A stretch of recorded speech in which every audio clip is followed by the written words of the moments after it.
Naman ang wireless lavalier microphone na meron na ring noise reduction. And this is only 200 plus pesos. Yes po, 200 plus pesos lang siya. Ang mura, di ba? But with quality. Mas mapapalinaw na ang mga voice recorder na ginagawa mo. Para po mas maayos sa mga voice over na ginagawa nyo, is wag nyo pong ilalapit ng ganito ang inyong mic.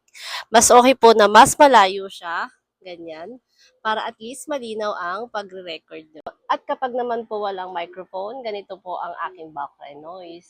Medyo maingay po, di ba?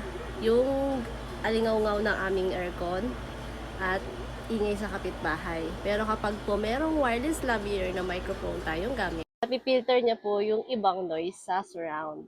So, kung kayo ay naghahanap ng cheaper but quality wireless na microphone, this is all what you needed. Lalagay ko na lang yung link sa aking yellow basket.